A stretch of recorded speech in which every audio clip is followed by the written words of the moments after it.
ஞானானந்தமயம் தேவம் நிர்மலஸ்படிகாகிருதியும் ஆதாரம் சர்வ வித்யாநாமயக்ரீவம் உபாஸ்மகே. அஸ்ட்ரோ டிவி நேயர்களுக்கு அஸ்ட்ரோ கேஎஸ் ஐயங்காரின் பணிவான நமஸ்காரங்கள்.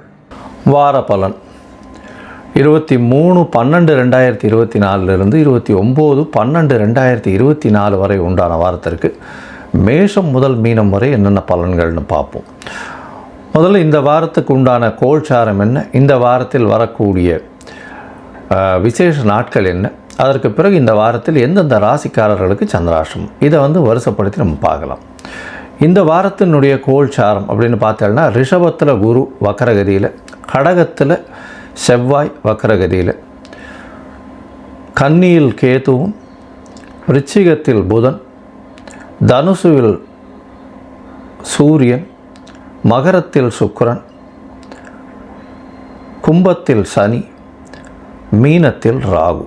இந்த வாரத்தில் பார்த்தோம்னா அதிவேகமாக செல்லக்கூடிய கிரகமான சந்திரன் உத்திர நட்சத்திரம் கன்னியா ராசியிலிருந்து, அதாவது 2வது பாதத்திலிருந்து மூல நட்சத்திரம் முதல் பாதம், அதாவது தனுசு ராசி வரலும் போகிறார். இந்த வாரத்தில் பார்த்தாலேயானால் 4 ராசிகள், அதாவது கன்னி, துலாம், விருச்சிகம், தனுசு 4 ராசிகள் போகிறார்.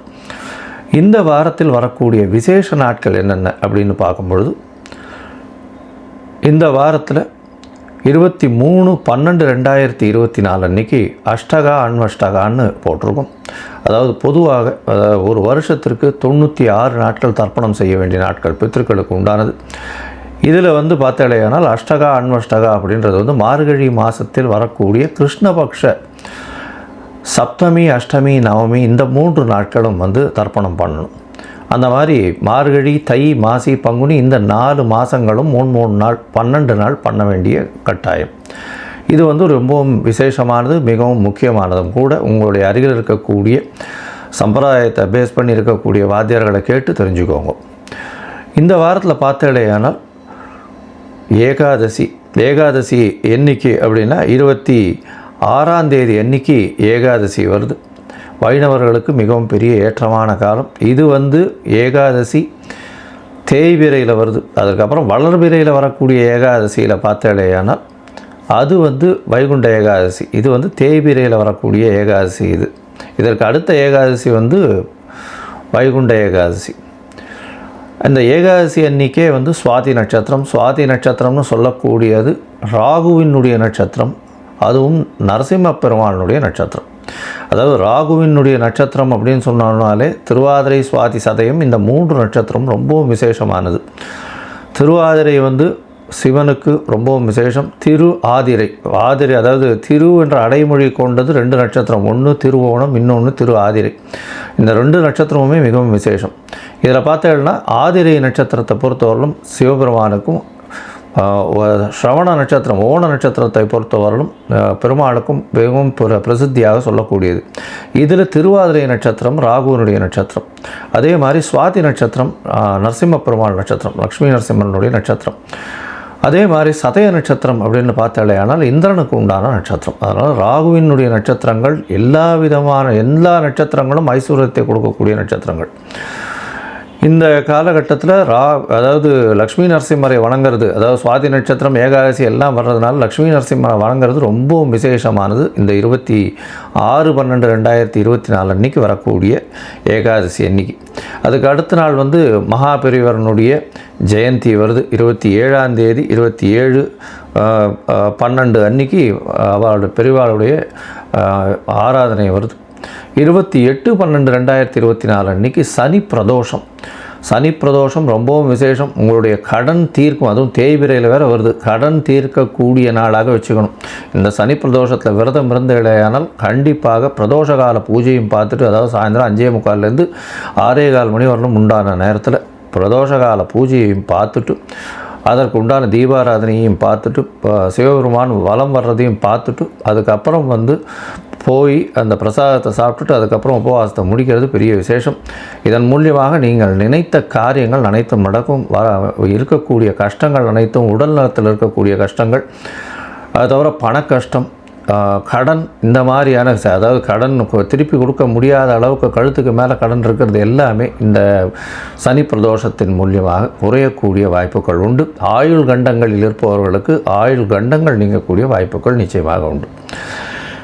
சரி, இந்த வாரத்தில் எந்தெந்த ராசிக்காரர்களுக்கு சந்திராஷ்டமம் அப்படின்னு பார்த்தோம்னா கும்பம், மீனம், மேஷம், ரிஷபம் இந்த 4 ராசிக்காரர்களுக்கும் சந்திராஷ்டமம் இருக்குது. சந்திராஷ்டமம்னா உங்களுடைய பிறந்த ராசியில் இருந்து 8வது ராசியில், அதாவது 8வது ராசியில் சந்திர பகவான் இருக்கக்கூடிய காலகட்டத்தை சந்திராஷ்டமம்னு சொல்கிறோம்.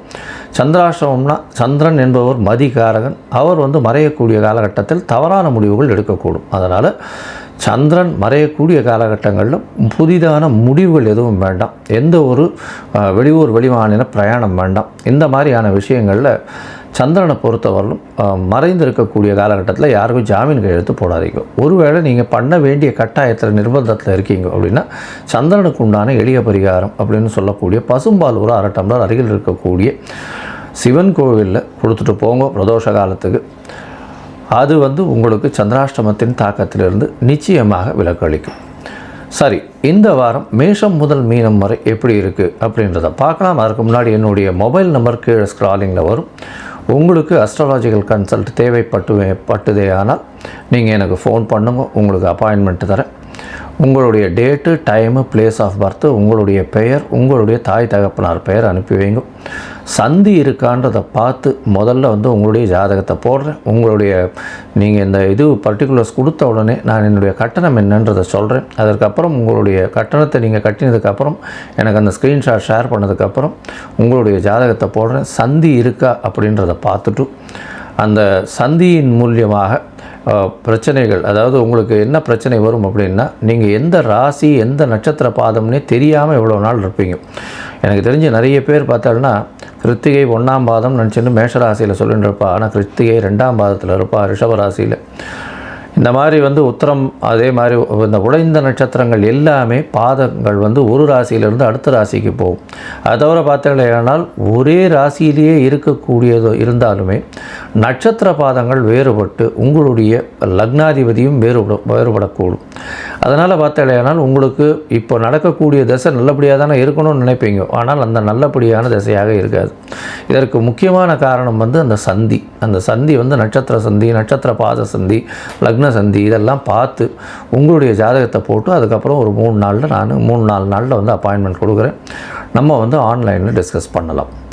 இப்போ மேஷம் முதல் மீனம் வரை 23/12/2024 29/12/2024 வரை உண்டான வாரத்திற்கு என்னென்ன பலன் அப்படின்னு ஒன்றா பார்க்கலாம். துலாம், சித்திரை, சுவாதி, விசாகம் இந்த 3 நட்சத்திரம் 9 பாதங்களை கொண்ட ராசியின் அதிபதி அப்படின்னு சொல்லக்கூடியவர் சுக்கிரன். ராசிக்கு 4ஆம் இடத்துல இருக்கிறது விசேஷம். ஏன்னா ராசிக்கு 4ஆம் இடம் அப்படின்னு சொல்லக்கூடியது கேந்திரஸ்தானம். அதுவும் 4ஆம் இடத்தில் சுக்கிரன் திக்பலம் பெறுறார். பெரிய ஏற்றத்தை கொடுக்கக்கூடிய காலகட்டம். உங்களுக்கு 4ஆம் இடத்துல சுக்கிரன் இருக்கிறது ஆட்சி பலம் பெற்றதற்கு சமம். இதன் மூலியமாக பார்த்தாலேயானால் உங்களுக்கு எடுத்த காரியங்கள் எல்லாமே வெற்றியடையக்கூடிய வாய்ப்புகள் நிச்சயமாக உண்டு. உங்களுடைய சுகம் அதிகரிக்கக்கூடிய வாய்ப்புகள் இருக்கும். படிக்கக்கூடிய மாணவர்களுக்கு நல்ல ஒரு ஏற்றம் இருக்கக்கூடிய காலகட்டமாக அமையப்போகிறது. உங்களுடைய ராசிக்கு 2ஆம் இடத்துல புதன் இருக்கிறது படிக்கக்கூடிய மாணவர்களுக்கு ஒரு பெரிய ஏற்றத்தை கொடுக்கும். பணவரவிற்கு பஞ்சம் இருக்காது. மறைந்த இடத்துலேருந்து திடீர் பணம் வரக்கூடிய வாய்ப்புகள் நிச்சயமாக உண்டு. உங்களுடைய ராசிக்கு பார்த்தடையானால் 3ஆம் இடத்தில் சூரியன் உங்களுடைய ராசிக்கு 11ஆம் அதிபதினு சொல்லக்கூடியவர் 3ஆம் இடத்தில் இருக்கிறது பெரிய விசேஷம். இதன் மூலியமாக முயற்சிகள் அனைத்தும் வெற்றி பெற்று நீங்கள் நல்ல ஒரு ஏற்றத்தை கிடைக்கக்கூடிய காலகட்டமாக அமையப்போகிறது. உங்களுடைய ராசிக்கு 5ஆம் இடத்துல சனி பகவான், சனி 5ஆம் இடத்துல இருக்கார். 5ஆம் இடத்தில் இருக்கக்கூடிய சனி உங்களுக்கு குழந்தை பிராப்தியை ஏற்படுத்துவார். பொதுவாக பார்த்தோம்னா சனி 5ஆம் இடத்துல இருந்தால் தடங்கள் வரும்னு சொல்லுவாள். ஆனால் சனி தன்னுடைய ஆட்சி வீட்டில் 3 திரிகோண வீட்டிலேயே இருக்கார். இந்த துலா ராசிக்கு பார்த்தடையானால் சனி மிகப்பெரிய பெரிய யோகர் 4-5 கூடைய ஒரு கேந்திர திரிகோண அதிபதி. இதன் மூலியமாக உங்களுக்கு 5ஆம் இடத்திலே போய் இருக்கிறதுனால உங்களுக்கு உண்டான அந்த 5ஆம் இடத்தினுடைய விஷயங்களை நிச்சயமாக செய்வார். குழந்தை பிராப்தி இல்லாதவர்களுக்கு குழந்தை பாக்கியத்தை கொடுக்கக்கூடிய காலகட்டமாக அமையப்போகிறது. உங்களுடைய ராசிக்கு 6ஆம் இடத்துல ராகு பகவான் எல்லா விதமான எதிரிகளையும் வெற்றி கொள்ளக்கூடிய வாய்ப்பும் போட்டிகளில் வெற்றி வெற்றி பெறக்கூடிய வாய்ப்பும் இருக்கக்கூடிய வாய்ப்புகள் உண்டு. அதை தவிர வந்து சர்வீஸ் இண்டஸ்ட்ரியில் இருக்கிறவர்களுக்கெல்லாம் பெரிய ஏற்றம் கிடைக்கக்கூடிய காலகட்டமாக அமையப்போகிறது. இந்த வாரம் உங்களுடைய ராசிக்கு 8ஆம் இடத்துல இருக்கக்கூடிய ராகு வக்கரகதியில் இருக்கிறார். வக்கரகதியில் இருக்கக்கூடிய ராகு பெரிய ஏற்றத்தை கொடுப்பார். உங்களுடைய போட்டிகள் எல்லாவற்றிலும் உங்களுக்கு வெற்றியை கொடுக்கக்கூடிய காலகட்டமாக அமையும். ராசிக்கு 10ஆம் இடத்தில் செவ்வாய் நீச்சப்பட்டு வக்கரமடைஞ்சிருக்கார். இதன் மூலியமாக உச்சம் பெற்றதற்கு சமம். அவரே உங்களுடைய ராசிக்கு 2-7 அதிபதி. இதன் மூலியமாக பார்த்தீங்களேயானால் உங்களுக்கு பார்ட்னர்ஷிப் பிஸ்னஸில் அதீதமான லாபம் வரக்கூடிய காலகட்டமாக அமையப்போகிறது. இந்த காலகட்டத்தில் எல்லா விதத்திலையும் தொழிலில் பெரிய ஏற்றம் இருக்கக்கூடிய காலகட்டம். இந்த வாரத்தில் பார்த்தீங்களேயானால் 23/12/2024 29/12/2024 வரை உண்டான காலகட்டத்தில் சந்திரன் உங்களுடைய ராசிக்கு 12ஆம் இடத்துல இருக்கார். 23 25ஆம் தேதி அதிகாலை 2:30 மணி வரலும் இருக்கக்கூடிய சந்திரன் உங்களுடைய ராசிக்கு 12ஆம் இடத்துல கேதுவோட சம்பந்தம். அதனால் நீங்கள் அருகில் இருக்கக்கூடிய அதாவது அந்த சித்தர்கள் யோகிகள் இவர்களுடைய பீடத்துக்கு போயிட்டு வர்றது பெரிய ஏற்றத்தை கொடுக்கும். ஏன்னா உங்களுடைய ராசிக்கு 10ஆம் அதிபதி 12ஆம் இடத்துல இருக்கிறது கேதுவோட சம்பந்தத்தில் இருக்கிறதுனால கண்டிப்பாக வெளிநாடு வெளியூர் போயிட்டு வரக்கூடிய வாய்ப்பும் மறைமுகமான எதிர்ப்புகளும் வரும். தூக்கமின்மை வரக்கூடிய வாய்ப்புகள் நிச்சயமாக இருக்குது. உங்களுடைய ராசியிலேயே சந்திரன் வரார். நல்ல ஒரு ஏற்றமான காலமாக இருக்கும். 10ஆம் அதிபதி உங்களுடைய ராசியில் வர்றதுனால நல்ல ஒரு அதாவது புதுசாக வந்து ஒரு முயற்சியை எடுத்து அதன் மூலியமாக வெற்றி பெறக்கூடிய வாய்ப்புகள் நிச்சயமாக உண்டு. தொழிலில் புதிய தொழில் மாற்றங்கள் ஏற்படுத்துவீங்க. அதுவும் வந்து இந்த பால் சம்பந்தப்பட்ட தொழில், வெள்ளை நிற ஆடை சம்பந்தப்பட்ட தொழில், கலைத்துறையில் இருக்கிறவங்களுக்கெல்லாம் பெரிய ஏற்றம் கிடைக்கக்கூடிய காலகட்டமாக அமையும். உங்களுடைய ராசிக்கு 2ஆம் இடத்துல சந்திரன் போகிறார். 27ஆம் தேதி மதியம் 12:30 மணியிலிருந்து 29ஆம் தேதி இரவு ஒரு 11:30 மணி வரலும் இருக்கக்கூடிய காலகட்டம். இந்த காலகட்டத்தில் பரிவர்த்தனை யோகமாக இருக்குது. செவ்வாயும் சந்திரனும் ஒருவருக்கொருவர் பரிவர்த்தனையாக இட பரிவர்த்தனையாக இருக்குது. இதன் மூலியமாக 2ஆம் அதிபதி 2ஆம் இடத்தில் ஆட்சியும் 10ஆம் அதிபதி 10ஆம் இடத்தில் ஆட்சியும் பெற்றிருக்கிறது பெரிய விசேஷம். இதனால் பார்த்தேனால் தொழிலில் பெரிய ஏற்றம் கிடைக்கக்கூடிய காலகட்டமாகவும் அதன் மூலியமாக அதீத பணவரவு வரக்கூடிய வாய்ப்பும் குடும்பத்தில் நல்ல ஒரு சந்தோஷமான நிலையும் இருக்கக்கூடிய காலகட்டமாக அமையும். ராசிக்கு 3ஆம் இடத்துல சந்திரன் போகிறார். 29ஆம் தேதி இரவிலிருந்து 1ஆம் தேதி காலை வரலும் இருக்கக்கூடிய காலகட்டம். இந்த காலகட்டத்தில் பார்த்தா முயற்சிகள் எல்லாமே வெற்றி பெறக்கூடிய வாய்ப்புகள் நிச்சயமாக இருக்குது.